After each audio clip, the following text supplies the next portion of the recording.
The blockade of Porto Bello was a failed British naval action against the Spanish port of Porto Bello in present-day Panama between 1726 and 1727 as part of the Anglo-Spanish War.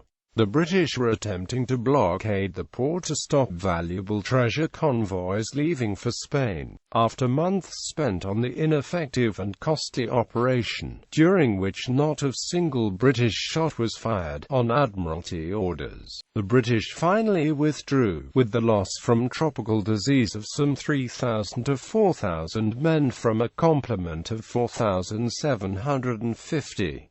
Background: Spain and Britain had come into conflict during the 1720s over a number of issues, and had recently been at war with each other during the War of the Quadruple Alliance. Disputes over trade were a major cause of aggravation to Anglo-Spanish relations, combined with a fear in Britain that Spain had made an alliance with Austria as the precursor to declaring war on Britain and its ally France. The British decided to try to weaken Spain and discourage them from pursuing the Austrian alliance by denying the Spanish the treasure fleets on which metropolitan Spain had become dependent. In March 1726 an expedition was sent to the Spanish West Indies under Rear Admiral Francis Hosier, for the purpose of blocking up the Spanish galleons of seizing them should they venture out. The former privateer and governor of the Bahamas, Woodes Rogers, who was in London at the time, was consulted by the government as to the probable means and route the Spaniards would adopt to get the treasure home. From past experience, Rogers probably knew more than any other person then in England of the difficulties of the voyage, and in conjunction with Captain Jonathan Dennis,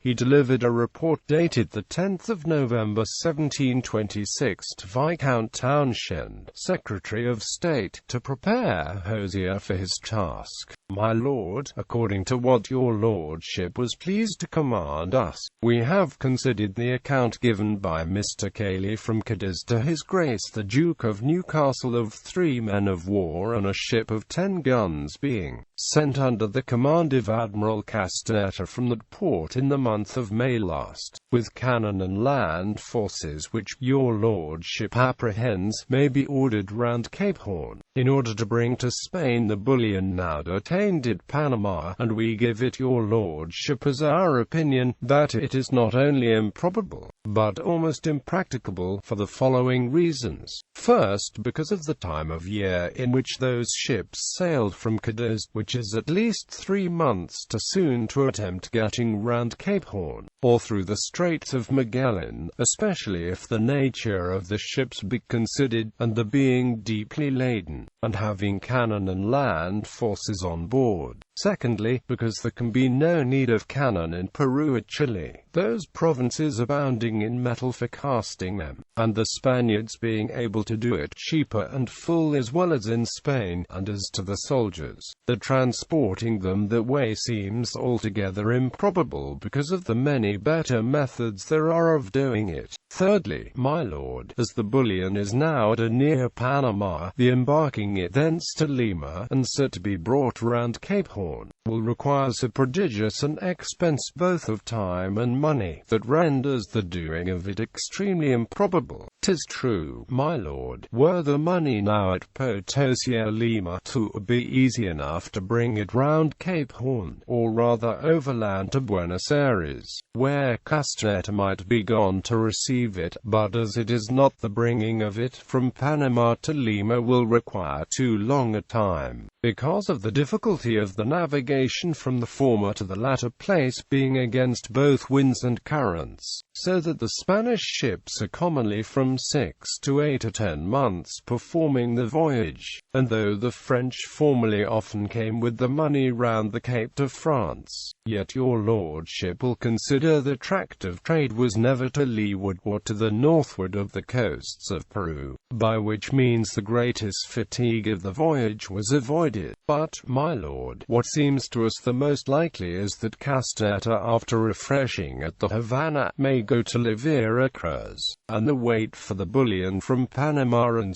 bring it to Havana to join the flota, and succumb for Spain. For the navigation from Panama to Acapulco is very safe and easy, and the carriage from thence to Veracruz is neither so difficult nor expensive as that between Lima and Buenos Aires. This, my lord, is what occurs to us worthy your lordship's notice. We are, with the utmost respect and submission, my lord, your lordship's most devoted and most obedient humble servants, Woodes Rogers, Jonas, Dennis. Blockade. Hosier's fleet appeared off Bastamentos Island, to the west of Porto Bello on the 16th of June 1726. Following orders ultimately from Walpole to blockade Porto Bello but not to take it, Hosier remained before it, allowing no ships to go in or come out without strict examination. On first arrival of the squadron, several Spanish ships were captured. The Spanish convoy unloaded its valuables and waited. After remaining for 6 months, yellow fever made such havoc among his seamen that he was compelled to return to Jamaica, where he recruited fresh crews. 2 months later, he was again at sea and continued to cruise in the Caribbean Sea in front of Cartagena, still losing men to the disease. Furthermore, this absence from Porto Bello made the blockade ineffective, and in January 1727, Antonio de Gastañeta slipped a Spanish treasure fleet with 31 million pesos on board through the British blockade, reaching Spain on the 8th of March 1727. The incidence of fever was accelerated by disregard for basic sanitation and hygiene in the British fleet. Between 3,000 and 4,000 British sailors died of disease out of a complement of 4,600. Hosier himself died of yellow fever on the 23rd of August 1727. His body was wrapped in a sheet and left in the hold of his flagship for 4 months, until a ship was found to return it to England for burial.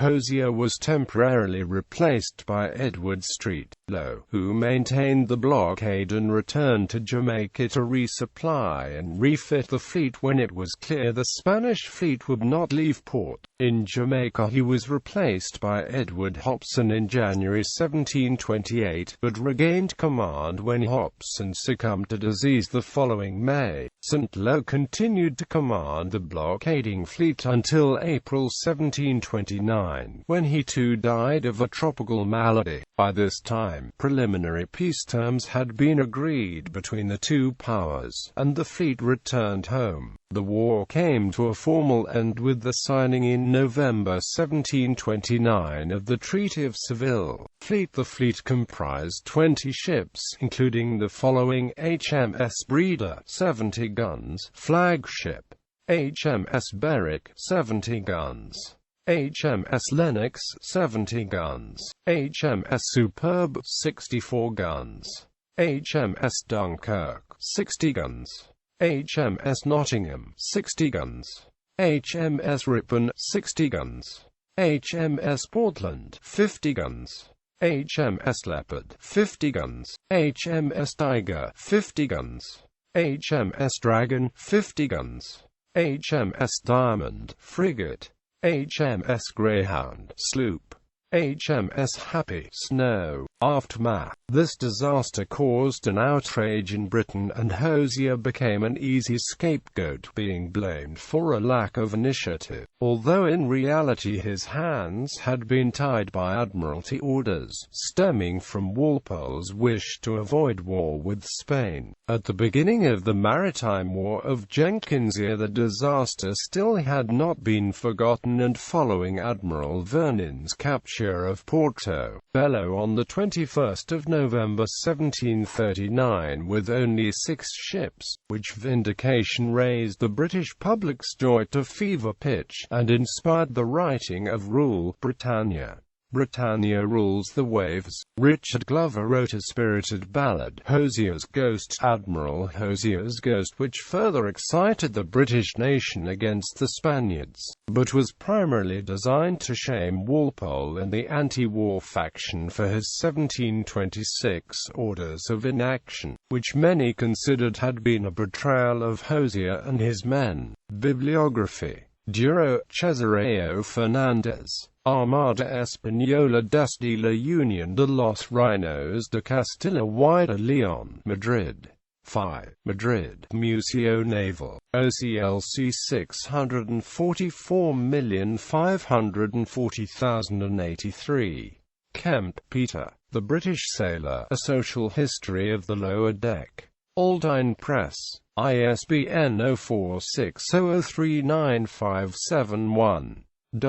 Marley, David. Wars of the Americas, A Chronology of Armed Conflict in the New World, 1492 to the Present. ABC Clio. ISBN 9780874368376.